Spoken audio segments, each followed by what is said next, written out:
Hello everyone. Education is fundamental for achieving full human potential, developing an equitable and just society, and promoting national development. Providing universal access to quality education is the key to India's continued ascent and leadership on the global stage, may it be in terms of economic growth, social justice and equity, scientific advancements, national integration, and cultural preservation. Universal high quality education is the best way forward for developing and maximizing our country's rich talents and resources for the good of the individual and society and in general country. India will have the highest population of young people in the world over the next decade, and our ability to provide high quality educational opportunities to them will determine the future of our country. The world is undergoing rapid changes in the knowledge landscape with various dramatic scientific and technological advances such as rise of big data, machine learning, and artificial intelligence, many unskilled jobs worldwide may be taken over by machines, while the need for a skilled workforce, particularly involving mathematics, computer science, and data science in conjunction with multidisciplinary abilities across the sciences, social sciences, and humanities, will be increasing in greater demand. Indeed, with the quickly changing employment landscape and global ecosystem, it is becoming increasingly critical that children not only learn, but more importantly, learn how to learn. Education thus must move towards less content and more towards learning about how to think critically and solve problems, how to be creative and multidisciplinary, and how to innovate, adapt, and absorb new material in novel and changing fields. Pedagogy must evolve to make education more experimental, holistic, integrated, inquiry driven, discovery oriented, learner centric, discussion based, flexible, and of course, enjoyable. The curriculum must include basic arts, crafts, humanities, games, sports, and fitness, languages, literatures, culture, and values, in addition to the science and mathematics, to develop all aspects and capabilities of learners and make education more well rounded, useful, and fulfilling to the learner. Education must build the character, enable learners to be ethical, rational, compassionate, and caring, while at the same time prepare them for gainful, fulfilled employment. The aim must be for the India to have an education system by 2040 that is second to none with equitable access to the high quality education for all learners regardless of social and economic background. National Education Policy 2020 is the first education policy of the 21st century and aims to address many growing developmental imperatives of our country. This policy has proposed the revision and revamping of all aspects of education structure, including its regulation and governance to create a new system that is aligned with the aspirational goals of 21st century education, including sustainable development goals, while building upon the India's traditional value system. National education policy laid the particular emphasis on development of creative potential of each individual. It is based on the principle that education must develop not only cognitive capacities, both the foundational capacities of literacy and numeracy and higher order cognitive capacities such as critical thinking, problem solving, but it also has a social, ethical, and emotional capacities and dispositions. The rich heritage of ancient and eternal Indian knowledge and thought has been a guiding light for the national education policy. The pursuit of knowledge, that is Gyan, wisdom, that is Pragya, and truth, that is Satya, was always considered in Indian thought and philosophy as the highest human goal. The aim of education in ancient India was not just the acquisition of knowledge as preparation for life in this world or life beyond schooling, but for the complete realization and liberation of the self. World class institutions of the ancient India, such as Takshashila, Nalanda, Vikramshila, Vallabhi, set the highest standard of multidisciplinary teaching and research and hosted scholars and students from across backgrounds and countries. The Indian education system produced great scholars such as Aryabhatta, Bhaskaracharya, Brahmagupta, Chanakya, among numerous others who made seminal contributions to the world knowledge in diverse fields such as mathematics, astronomy, metallurgy, medical science and surgery, civil engineering, architecture, shipbuilding and navigation, yoga, fine arts, and many more. Indian culture and philosophy have had a strong influence on the world. These rich legacies to the world heritage must not only be nurtured and preserved for prosperity but also researched, enhanced, and put to new uses through our education system. The teacher must be the center of the fundamental reforms of the education system. The new education policy helps re-establish teachers at all levels as the most respected and essential members of our society because they truly shape our next generation of citizens. The new education policy emphasizes to provide all the students, irrespective of their place of residence, a quality education system with particular focus on historically marginalized, disadvantaged, and underrepresented groups. Education is a great leveler and is the best tool for achieving economic and social mobility, inclusion, and equality. Initiatives must be in place to ensure that all students from such groups, despite inherent obstacles, are provided various targeted opportunities to enter and excel in the education system. Instilling knowledge of India and its varied social, culture, and technological trends, its inimitable artistic language and knowledge traditions, and strong ethics in India's young people is considered critical for the purposes of national pride, self-confidence, self-knowledge, cooperation, and integration. The purpose of the education system is to develop good human beings capable of rational thought and action, possessing compassion and empathy, courage and resilience, scientific temper and creative imagination, with sound ethical moral and values. It aims at producing engaged, productive, and contributing citizens for building an equitable, inclusive, and plural society as envisioned by our Constitution. A good education institution is one in which every student feels welcomed and cared for, where a safe and stimulating learning environment exists, where a wide range of learning experiences are offered, and where good physical infrastructure and appropriate resources conducive to learning are available to all the students. Attaining these qualities must be the goal of every educational institution. However, at the same time, there must also be seamless integration and coordination across institutions and across all stages of education. All these are the principles of national policy of education. The fundamental principles that guide both the education system at large as well as individual institutions within, which are envisioned in national policy of education, are like recognizing, identifying, and fostering the unique capabilities of each student. Accordingly, the highest priority to achieving fundamental literacy and numeracy is given in the national education policy. Flexibility is one of the core principles of the national education policy so that learners have ability to choose their learning trajectories and programs and thereby choose their own paths in life according to their talents and interests. There are no hard separations between the arts and sciences, between particular curricular and extracurricular activities, between vocational and academic streams, etc., in order to eliminate the harmful hierarchies among and silos between the different areas of learning. Multidisciplinary and holistic education across the sciences, social sciences, arts, humanities, and sports for a multidisciplinary world in order to ensure the unity and integration of all knowledge is one of the important feature of national education policy.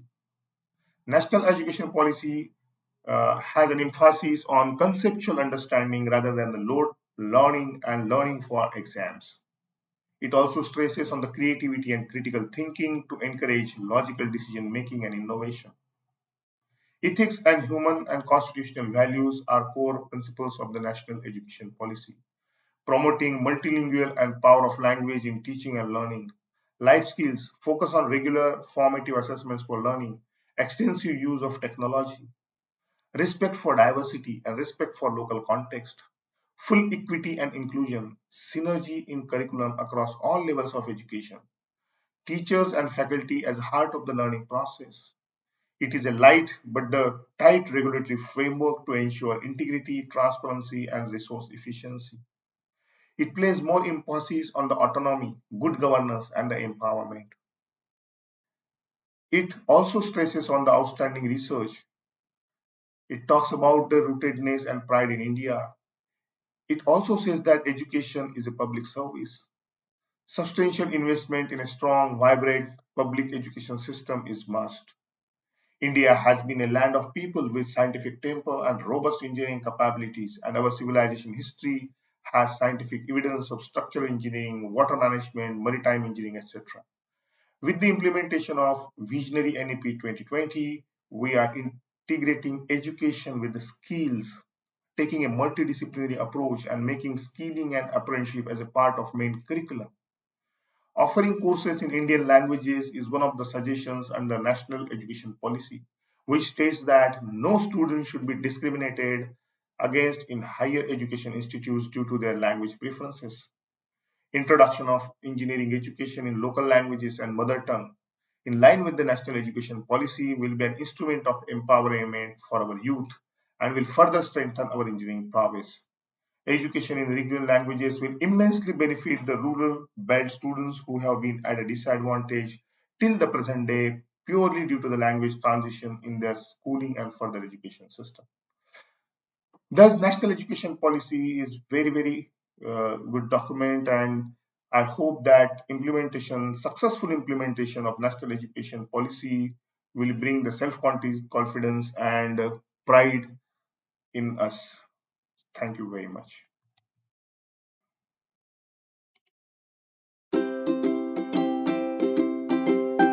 Hi all, this is Chirag Thakkar from Smartways. The topic given to me is innovation in higher education. Now, being an entrepreneur myself, I want to give a slightly business-like bent for this entire session. I have like 5 minutes approximately. Let's begin. Now, being engineers, you guys are engineers. So, speaking of software innovation and then product innovation, and then we try to blend these together in your college projects. Okay. Speaking of software innovation, companies like Swiggy, Zomato, Ola, Uber, Amazon, Flipkart, these are companies that have written codes to ensure that the life of customer is easy. Now, these are billions of dollars of company. Each one of them have identified a problem. Amazon, Flipkart have identified that it becomes difficult for the consumer to choose from so many sellers. So there is one aggregator. Sit at your home and select your stuff. Swiggy, Zomato have ensured that you get your deliveries on time. You know where the rider is. You know exactly which restaurant is serving at which price. It makes your life simple at your fingertips. Now, Ola, Uber does the same for cab rides, and so on and so forth. You've understood the importance of software innovation. You write softwares to ensure that the pain points of customers are solved. I'm sure you're aware of this.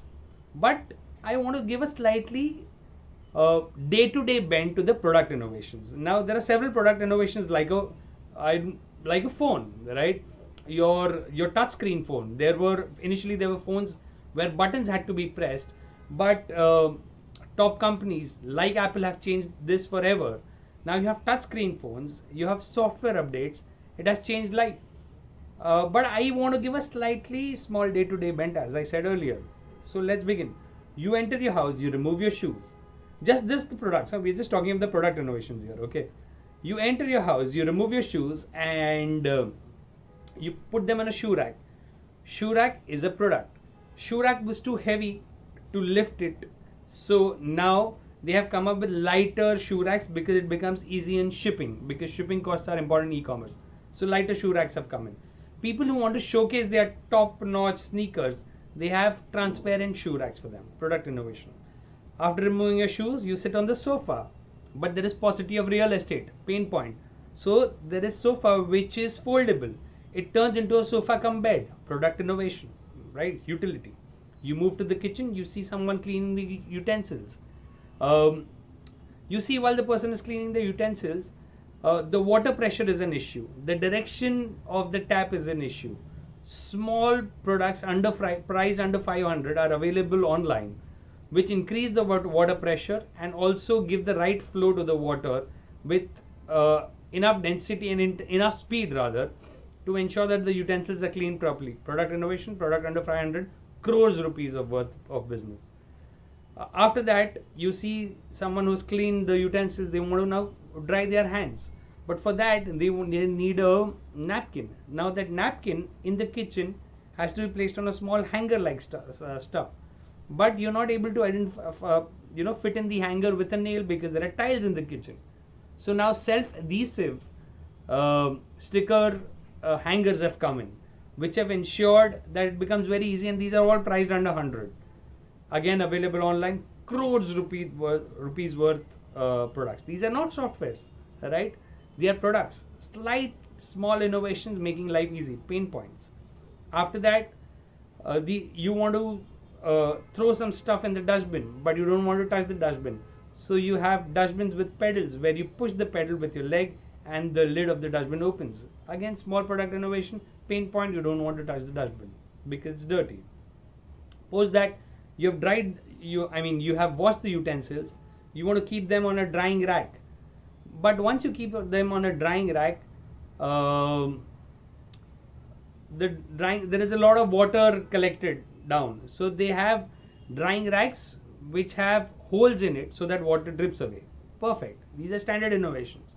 Now, another pain point, I'm just giving you food for thought. Another pain point is that Indians especially use a piece of cloth to dry them manually so that there are no spots left. A small hair dryer like machine which is costing under 150 is a good idea for you to ensure that immediately after cleaning the utensils, and you don't have a dryer at home, the utensil dryer, dishwasher machine, a 150 rupee product which will just throw warm air out of it. Good product innovation, right? Just giving you ideas. How do you think? How does one think? I've just moved from the hall to the kitchen. Don't want to go further because we don't have time. However, these are two ways in which you think. One on the software front, the other is on the product front. Now, when you do your college projects, you may not be able to, make a phone-like thing. But a simple project like home automation system has a hardware and a software. So when you're making your project, I'm just giving you an example. You need not necessarily make this project. But when you're making and deciding on the projects, just ensure that the projects that you select, all of them have some value add to the existing products. Think of them as long-term commercially viable products that you can sell online, because that's where the future is. And if you are not that big a thinker, and if you just want to go for a job, just think that when you make these products, and if you're able to successfully make them, even if they're just prototypes, the value add that they can give you in an interview is immense to clear the interviews of companies like Microsoft, McKinsey, etc. So that's about it. Think creatively, think about the pain points, and small tweaks and innovations are going to go a long way in selecting your engineering projects. So it's extremely important to be innovative whenever you are planning to do things in these 4 years of yours. All the best, and hopefully this small video has helped you.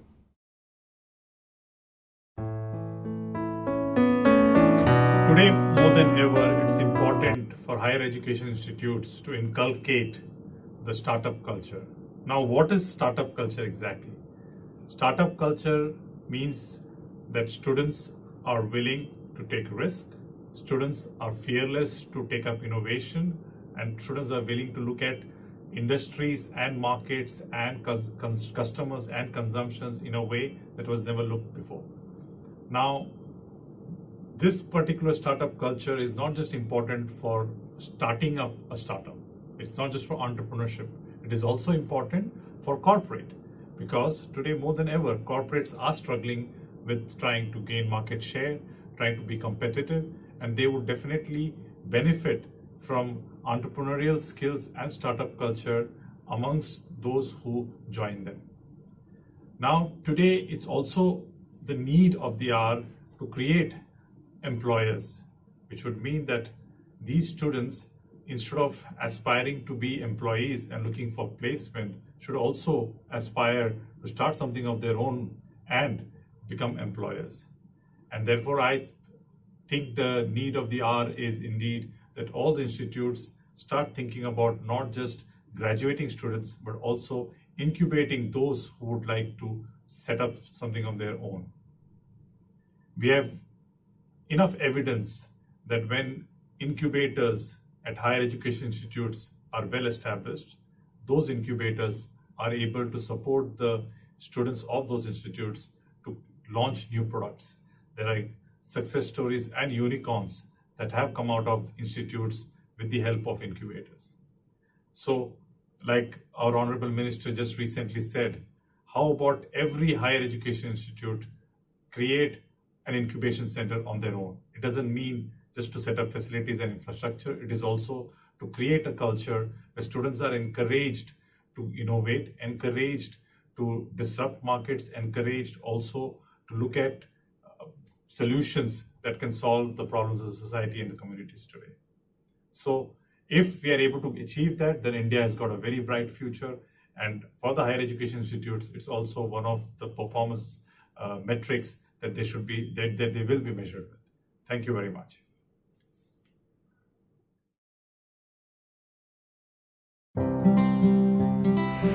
Hello everyone, I'm Dr. Sapna Prabhu and I have been teaching for the last 30 years or so. And in my journey as an academician for 30 years, I have seen a lot of students who have passed out. And one thing is for sure, we have accepted and we know that things have changed, the generations have changed. And it's not surprising considering that these students nowadays basically have access to gadgets, to technology from a very young age. So obviously they are very differently, wired. They're very differently taught. The way of them absorbing topics is very, very different. So it's not surprising that there is a need for all of us as teachers to try and, overhaul the entire mechanism and come away from our traditional way and adopt better methods to make the teaching learning process very effective. So I particularly feel that we should have, say, a 3-step process by which this can be done. The first step is the curriculum planning itself. The curriculum, making should itself be done very innovatively. It should be backed up with extremely good delivery and using innovative techniques of teaching, etc. And then follow it up with a very good, innovative or a very carefully made, grading scheme or assessment scheme. Now, what I mean by the very first step is the curriculum making. The curriculum making generally should be done in such a manner that every module that is made in the curriculum should actually be able to keep a good balance between conceptual understanding and its connect or its relevance in the outer world. I believe students cannot understand things, or the interest can't be held if you're going on giving concepts but they're not able to imagine those concepts. So it's very important, according to me, that in every module of the curriculum, maybe we could have the last 1 or 2 topics which are related to the applications or the actual interpretation of these concepts to the outer world. Another thing that could probably help is self-learning, including self-learning topics in the syllabus, because self-learning actually allows the student to explore, and that's very, very crucial in the learning process. When I talk about innovative delivery or pedagogy, it means that it's important that teachers now understand that we cannot go on lecturing students or giving them long classes where they're expected to learn. In fact, I feel that if there's a course which is, say, for 40 hours in a term, maybe 30 hours could be where there's actual knowledge transfer. You're giving knowledge, you're teaching particular things, but the remaining 10 hours or so should actually be given to something which is activity-based. In fact, in every class also, in 1 hour session, if we could have a 45-minute class and remaining 15 minutes could be actually given to discussing what we just spoke of, or debating, asking their thoughts, etc. Now that will keep the interest going. So I personally feel that this should be done by every teacher, and that will make all the classes very, very interesting. And activity-based learning, which means doing something like a role play or using something like a think, pair, share kind of a teaching methodology, or maybe a flipped classroom wherein you give a topic a little in advance, ask them to read that up, or probably have a debate in class between on a topic where there are probably two sides, pros and cons. You could have a debate session. Now this all can turn out to become very, very interesting. So these are some things that I think that we should do as teachers, to keep this generation engaged. And finally, I believe that without having a strong grading mechanism, or a mechanism where all of this is going to be graded, the students are really not going to respond well to it, which means that we need to think about how we are going to grade each individual student. Maybe grading schemes could include individual performance as well as team performance, where you could ask them to do multiple activities, which could be group activities, and all of these gradings should be shared with the students regularly, and you must keep getting feedback and watching how all of this helps. And this should be done throughout the term so as to keep the student invested. That's very important.